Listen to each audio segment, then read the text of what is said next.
तो कहानी की शुरुआत एक बर्फीले एरिया को दिखाते हुए होती है जहां वॉरियर इग्नेसियो और चीफ साइंटिस्ट जोजे कॉड इंडस्ट्रीज के लिए काम करते हुए नजर आते हैं। दरअसल ये लोग एक गोलाकार चीज की माइनिंग कर रहे होते हैं। इसी बीच कॉड इंडस्ट्रीज की ओनर विक्टोरिया वहां आती है और देखती है कि उस गोलाकार चीज के अंदर से बीटल शेप में एक स्कैरब निकला है। इस बीटल स्कैरब को देखकर विक्टोरिया बहुत खुश हो जाती है। इसके बाद हम जैमी नाम के लड़के को देखते हैं जो कि अपना ग्रेजुएशन खत्म करने के बाद अपने घर आया था। यहाँ जैमी की फैमिली उसे एयरपोर्ट पर लेने आती है जिसमें उसके पिता अल्बर्टो, माँ रोसियो, चाचा रूडी, बहन मिलाग्रोस और उसकी ग्रैंडमा होती हैं। जैमी को पिकअप करने के बाद सभी लंच के लिए जाते हैं जहां जैमी को अपनी फैमिली से पता चलता है कि कॉड इंडस्ट्रीज धीरे धीरे पूरे शहर पर कब्जा कर रही है, जिससे उसकी फैमिली ने अपनी दुकान खो दी और उनके ऊपर काफी कर्जा हो गया, इसलिए जल्द ही वो अपना घर भी खो देंगे। इसके अलावा जैमी को पता चलता है कि फैमिली में हुए इन हालातों के कारण अल्बर्टो को हार्ट अटैक आया था। सब कुछ जानने के बाद जैमी कहता है कि मैंने अपनी पढ़ाई कंप्लीट कर ली है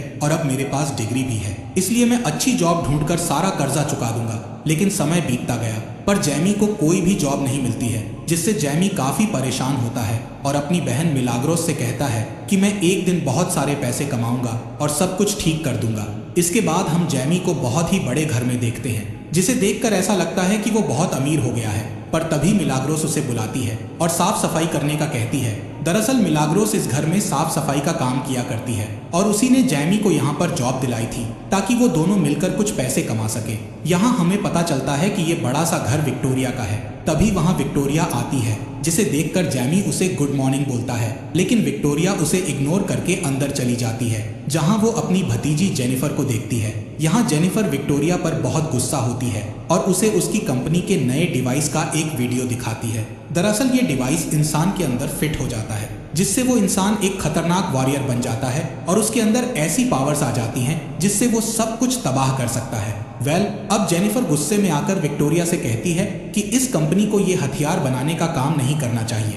असल में ये कंपनी जेनिफर के पिता की थी, पर उनकी डेथ के बाद विक्टोरिया इस कंपनी की ओनर बन गई और जेनिफर के पिता की आखिरी इच्छा थी कि उनकी कंपनी इस तरह के डिवाइस ना बनाए, इसलिए जेनिफर विक्टोरिया के खिलाफ थी। खैर, विक्टोरिया जेनिफर को याद दिलाते हुए कहती है कि ये कंपनी मेरे हाथों में है, इसलिए मैं जो चाहूँ वो कर सकती हूँ, लेकिन जेनिफर अभी भी उनके खिलाफ थी। तब विक्टोरिया का बॉडीगार्ड इग्नासियो उसे रोकने की कोशिश करता है। ये देखकर जैमी जेनिफर को बचाने के लिए आता है, जिससे विक्टोरिया जैमी और मिलाग्रोस को जॉब से निकाल देती है। इस बात से जेनिफर को जैमी के लिए बहुत बुरा लगता है, इसलिए वो उसे अपना नंबर देते हुए उसे नई जॉब दिलाने का कहती है। इसी रात जैमी जेनिफर को मैसेज भेजने का सोचता है, पर वो बहुत नर्वस था। तब उसके पिता उसे मोटिवेट करते हुए जेनिफर को मैसेज भेजने का कहते हैं, जिससे जैमी उसे मैसेज भेज देता है। अगले दिन जैमी को एक कंपनी में मीटिंग के लिए बुलाया जाता है। तभी हम जेनिफर को इस कंपनी की लैब में जाते हुए देखते हैं जहां उसे बीटल स्कैरब दिखाई देता है और वो उसे बर्गर बॉक्स में रखकर भाग जाती है।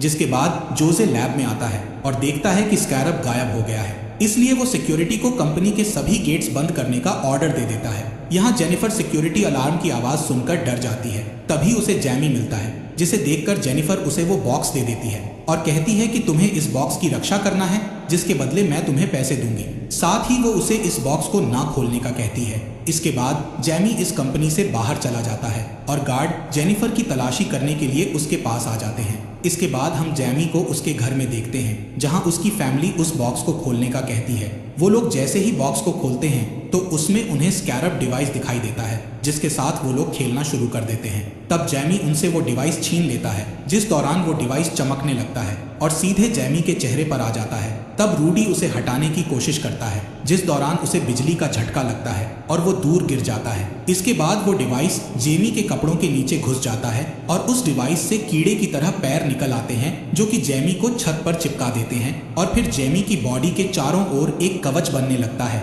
और जेमी एक सुपर हीरो की तरह दिखाई देने लगता है। साथ ही उसके सूट पर एआई सिस्टम एक्टिव हो जाता है। तभी अचानक वो सूट छत को तोड़ते हुए जैमी को स्पेस में ले जाता है। यहाँ जैमी को अभी भी विश्वास नहीं हो रहा था कि उसके साथ क्या हो रहा है। अब वो सूट जैमी को वापस नीचे लाता है और उसे गाड़ियों से बचाते हुए शहर के चारों ओर घुमाता है। तभी जैमी एक बस के सामने आ जाता है जिससे वो सूट एक स्पेशल शील्ड बनाकर उस बस को 2 हिस्सों में काट देता है। इसके बाद जैमी वापस घर आ जाता है और वो सूट ऑटोमेटिकली गायब हो जाता है। यहाँ हम देखते हैं कि जैमी की बॉडी में एक भी घाव नहीं है, पर वो सूट के कारण बेहोश हो जाता है। जब जैमी होश में आता है तो वो देखता है कि वो स्कैरब डिवाइस उसकी पीठ में घुसा हुआ है। इस बात से घबराकर जैमी पुलिस को बुलाने का सोचता है, लेकिन रूडी मना करता है और कहता है कि अगर हम पुलिस के पास गए तो वो जैमी को चोर समझेगी। इसके बाद जैमी जेनिफर को ढूंढने जाता है, जिस दौरान वो देखता है कि कुछ लोग जेनिफर का पीछा कर रहे हैं। इसलिए जैमी उसे अपनी कार में बैठाकर अपने घर ले आता है, जहां जेनिफर बताती है कि स्कैरब डिवाइस बहुत ही खतरनाक हथियार है। इसलिए विक्टोरिया अपने ओमैक प्रोजेक्ट को पावरफुल बनाने के लिए उस डिवाइस का इस्तेमाल करना चाहती है। जैमी के पूछने पर जेनिफर उससे कहती है कि मैं नहीं जानती कि इस डिवाइस ने तुम्हें क्यों चुना, लेकिन हमें इस बात का जवाब कॉर्ड टावर में रखी एक चाबी से मिल सकता है। इसलिए रूडी जैमी और जेनिफर को कॉर्ड टावर तक ले जाता है, जहां वो कैमरों को हैक करने के लिए एक जैमिंग डिवाइस लगा देते हैं। जैसे ही गार्ड का ध्यान भटकता है, तब वो दोनों अंदर घुस जाते हैं और उस चाबी को चुरा लेते हैं। ये चाबी एक घड़ी में बदल जाती है और जेनिफर देखती है कि ये घड़ी उसके पिता की थी।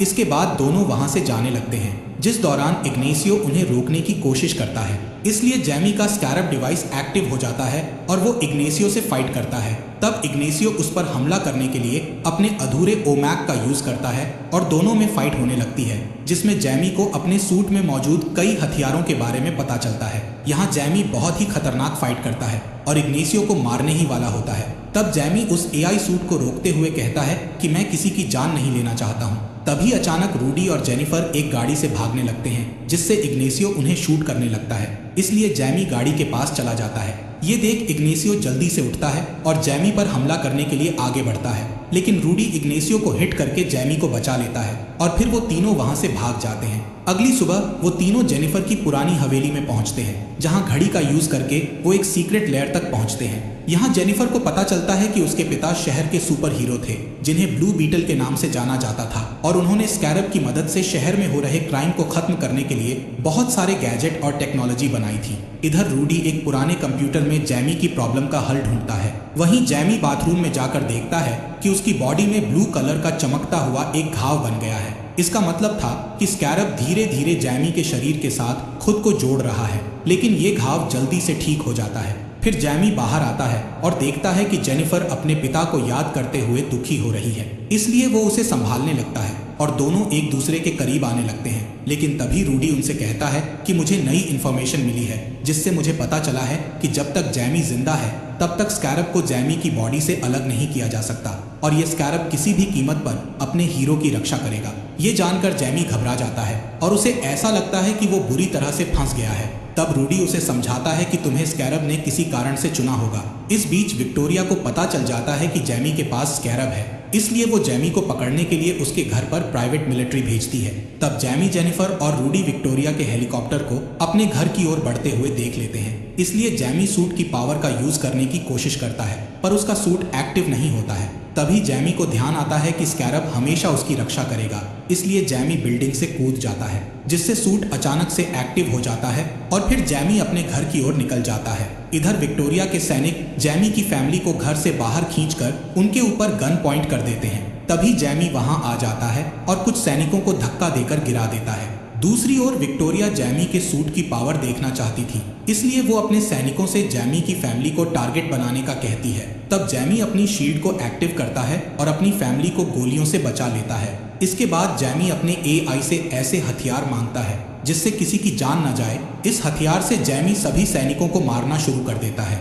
इस बीच उसकी फैमिली वहां से भागने लगती है, जिस दौरान मिलाग्रोस गिर जाती है। जब अल्बर्टो उसकी मदद करने के लिए उसके पास जाता है, तब एक सैनिक अल्बर्टो पर हमला करके उसे बुरी तरह घायल कर देता है, जिससे उसे हार्ट अटैक आ जाता है। यहाँ विक्टोरिया का बॉडीगार्ड इग्नेसियो जैमी को अपने निशाने पर ले लेता है और उसे शूट करने वाला होता है कि तभी जैमी को अपने पिता की आवाज सुनाई देती है, इसलिए वो उन्हें बचाने के लिए जाने लगता है। जिस दौरान इग्नेसियो ब्लू बीटल को कमजोर करने वाली टेक्नोलॉजी से अटैक करके जैमी को नीचे गिरा देता है। थोड़ी ही देर में जैमी के घर को ब्लास्ट करके जला दिया जाता है। यहाँ जैमी अपने पिता को मरते हुए देख रहा था, पर वो चाहकर भी उनकी हेल्प नहीं कर सकता था।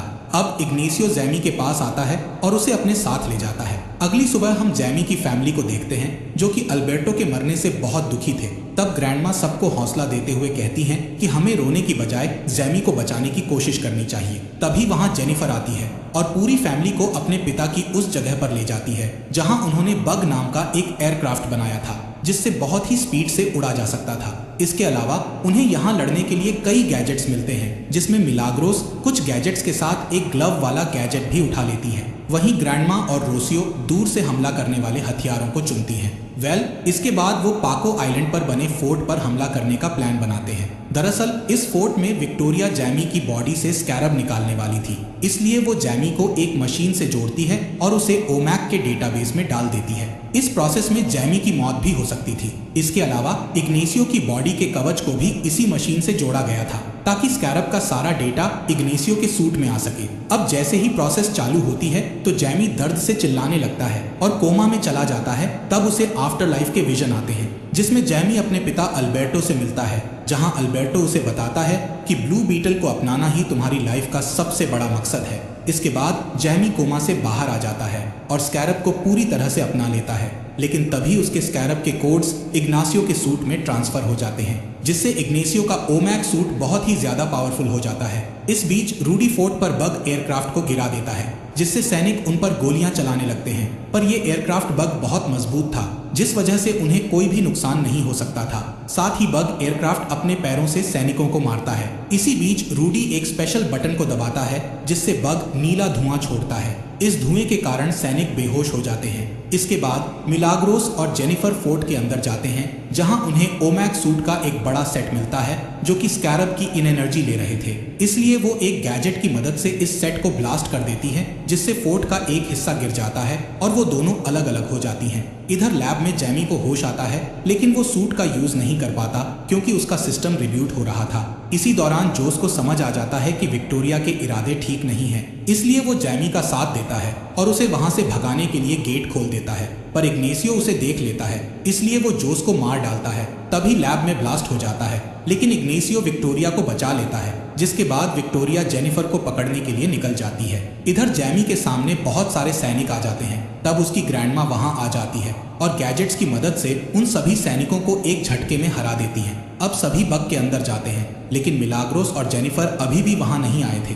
इसलिए जैमी उन्हें बचाने के लिए वापस फोर्ट के अंदर जाता है। यहाँ मिलाग्रोस अपने ग्लव्स का यूज करके खुद को सैनिकों से बचा रही होती है लेकिन सैनिक उसे जल्द ही घेर लेते हैं। तभी वहां जैमी आ जाता है और उसका सूट भी एक्टिव हो जाता है। अब जैमी इस सूट को पूरी तरह से कंट्रोल कर सकता था, इसलिए जैमी कुछ ही देर में उन सभी सैनिकों को हरा देता है। इसी दौरान इग्नेसियो वहां आ जाता है और जैमी को दीवार की दूसरी तरफ फेंक देता है। जैमी किसी तरह खुद को बचाता है और फिर इग्नेसियो से लड़ने के लिए उसके पास जाता है, जिससे वो दोनों लड़ते हुए स्पेस में चले जाते हैं और एक दूसरे पर अटैक करते हुए वापस जमीन पर गिरने लगते हैं। इस बीच विक्टोरिया जेनिफर को बंदी बना लेती है और यहाँ से भागने की तैयारी करती है, लेकिन तभी जेनिफर अपने पिता का स्पेशल गम बॉम्ब हेलीकॉप्टर में डाल देती है जिससे हेलीकॉप्टर क्रैश हो जाता है, पर जेनिफर और विक्टोरिया बच जाती हैं। यहाँ जेनिफर स्कैरब के डेटा वाले डिवाइस को तोड़ देती है जिससे विक्टोरिया अब कभी भी स्कैरब जैसे डिवाइस नहीं बना सकेगी।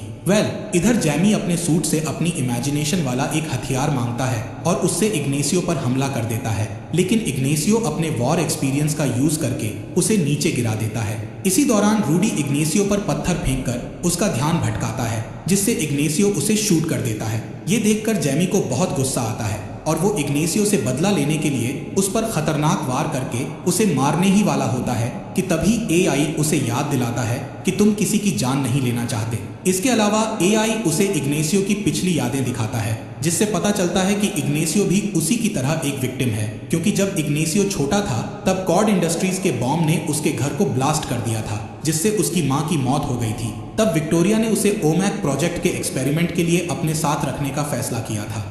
यहाँ जैमी इग्नेसियो को छोड़ देता है जिससे इग्नेसियो को एहसास होता है कि अब उसके पास विक्टोरिया के ऑर्डर्स को अनदेखा करने की पावर है, जिसके बाद इग्नेसियो विक्टोरिया के पास जाता है और एक बहुत ही खतरनाक ब्लास्ट कर देता है जिससे उन दोनों की मौत हो जाती है और पूरा आइलैंड ब्लास्ट होने लगता है। तब रूडी बग को लेकर आता है और जैमी और जेनिफर को बचा लेता है, जिसके बाद वो सभी वहां से निकल जाते हैं और अल्बर्टो की मौत का शोक मनाते हैं। अब कुछ समय बाद जेनिफर कॉड इंडस्ट्रीज पर कब्जा कर लेती है और न्यूज में अनाउंस करती है कि वो भलाई के लिए हर तरह की मिलिट्री प्रोजेक्ट पर काम करेगी। यहाँ जैमी और उसकी फैमिली अपने जले हुए घर में जाते हैं और सोचते हैं कि अब उन्हें क्या करना चाहिए। तभी उनके पास उनके सारे पड़ोसी आते हैं और उनका स्वागत करते हैं। इसी बीच जेनिफर उनसे मिलने आती है और बताती है कि मैं रूडी जैसे अच्छे इन्वेंटर को कॉड इंडस्ट्री में रखना चाहती हूँ और इसके बदले मैं पूरी फैमिली को पैसे दूंगी। इसके बाद जैमी जेनिफर को अपने साथ बाहर चलने के लिए कहता है। तब दोनों किस करते हैं और जैमी उसे लेकर उड़ जाता है। कहानी की एंडिंग में हम जेनिफर के पिता की जगह को देखते हैं,